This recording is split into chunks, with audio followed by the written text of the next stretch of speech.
How the Camel Got His Hump, from Just So Stories by Rudyard Kipling.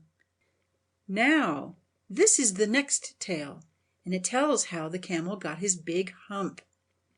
In the beginning of years, when the world was so new and all, and the animals were just beginning to work for man, there was a camel, and he lived in the middle of a howling desert because he did not want to work, and besides, he was a howler himself. So he ate sticks and thorns and tamarisks and milkweed and prickles, most excruciating idle, and when anybody spoke to him he said "Humph," just "Humph," and no more. Presently the horse came to him on Monday morning with a saddle on his back and a bit in his mouth and said, "Camel, oh camel, come out and trot like the rest of us." "Humph," said the camel, and the horse went away and told the man. Presently the dog came to him with a stick in his mouth and said, "Camel, oh camel, come and fetch and carry like the rest of us." "Humph," said the camel, and the dog went away and told the man. Presently the ox came to him with a yoke on his neck and said, "Camel, oh camel, come and plow like the rest of us." "Humph," said the camel, and the ox went away and told the man. At the end of the day the man called the horse and the dog and the ox together and said, "Three, oh three, I'm very sorry for you, with the world so new and all, but that humph thing in the desert can't work, or he would have been here by now. So I am going to leave him alone, and you must work double time to make up for it." That made the three very angry, with the world so new and all, and they held a palaver and an indaba and a panchayat and a powwow on the edge of the desert, and the camel came chewing on milkweed, most excruciating idle, and laughed at them. Then he said "Humph," and went away again. Presently there came along the Jinn, in charge of all deserts, rolling in a cloud of dust. Jinns always travel that way because it is magic, and he stopped to palaver and powwow with the three.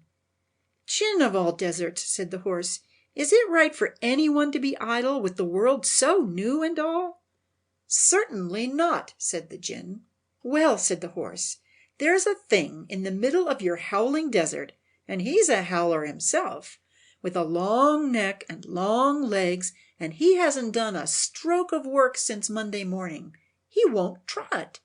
"Phew," said Jinn, whistling, "that's my camel for all the gold in Arabia. What does he say about it?" "He says 'Humph,'" said the dog, "and he won't fetch and carry." "Does he say anything else?" "Only 'Humph,' and he won't plow," said the ox. "Very good," said the Jinn. "I'll humph him if you will kindly wait a minute."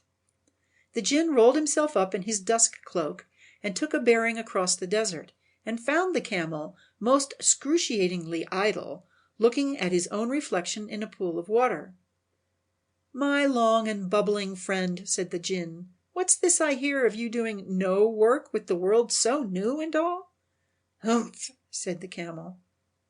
The Jinn sat down with his chin in his hand and began to think a great magic, while the camel looked at his own reflection in the pool of water.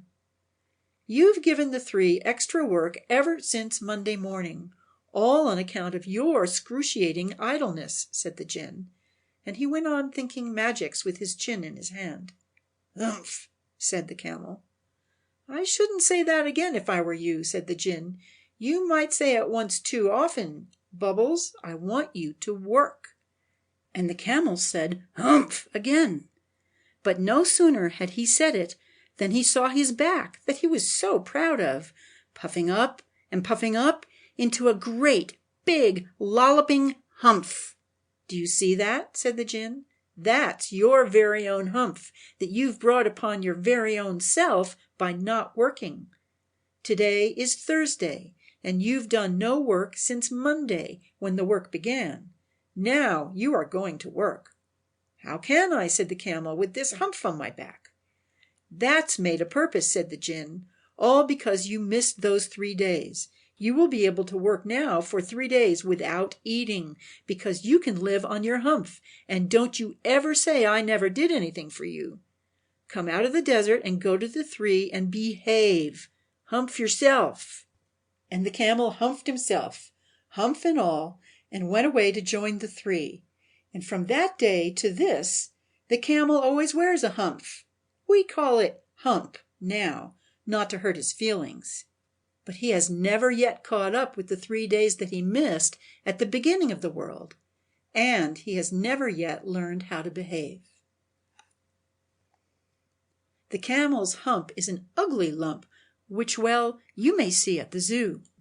But uglier yet is the hump we get from having too little to do.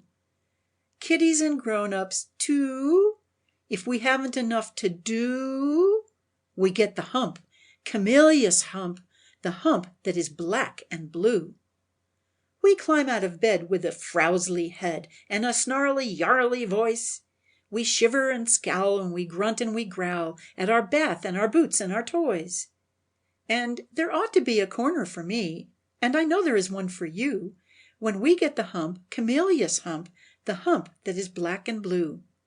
The cure for this ill is not to sit still, or frowst with a book by the fire, but to take a large hoe and a shovel also, and dig till you gently perspire.